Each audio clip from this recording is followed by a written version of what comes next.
नहमदु व नुसल्ली अला रसूलिल करीम, अम्मा बाद। हमारी दरगाह में ये जो उस्ताद होते हैं हकीकत में यही कौम की बुनियाद होते हैं।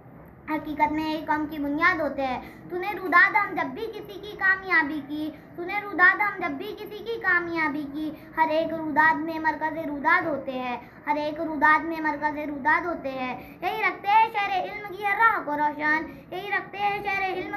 को रोशन, हमें मंजिल पर पहुँचाकर कितने शाद होते हैं। मेरे अजीज साथियों, उस्ताद और तुलबा का रिश्ता एक ऐसा रिश्ता है जिसकी मिसाल दुनिया में कोई नहीं। उस्ताद का रुतबा वालिदैन के रुतबे के बराबर होता है। मेरे अजीज साथियों, अगर उस्ताद की तारीफ सुनना चाहे तो सुनिए। उस्ताद वो है जो बंजर जमीन को खलियान बना देता है। उस्ताद वो है जो पत्थर तराश कर हीरा बना देता है। उस्ताद लोहार भी है, किसान भी है। उस्ताद मामारे वतन भी है। उस्ताद हर लिहाज से वाजिब एहतराम भी है। इमाम गजाली रहमतुल्लाह अलैह ने भी फरमा दिया कि मेरे हकीकी बाप ने मुझे आसमान से ज़मीन पिला दिया, मगर मेरे रूहानी बाप ने मुझे ज़मीन से आसमान तक पहुँचा दिया। उस्ताद डॉक्टर तो नहीं, लेकिन डॉक्टर यही उस्ताद बनाते हैं। उस्ताद इंजीनियर तो नहीं, लेकिन इंजीनियर यही उस्ताद बनाते हैं। खिज़ा के मौसम में भी बहार देते हैं।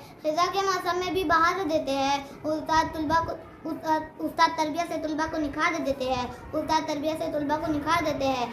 हाज़िन इकराम, हुज़ूर अकरम सल्लल्लाहु अलैहि वसल्लम ने अपने आप को मौलिम करार देकर उस्ताद को सबसे आला बना दिया है।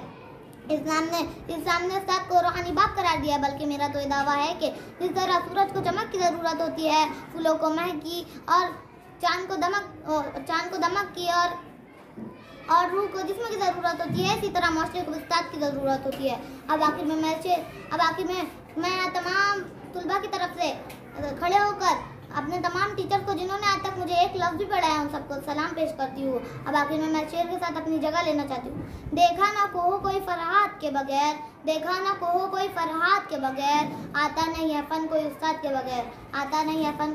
बगैर। अस्सलाम वालेकुम व रहमतुल्लाहि व बरकातुहू।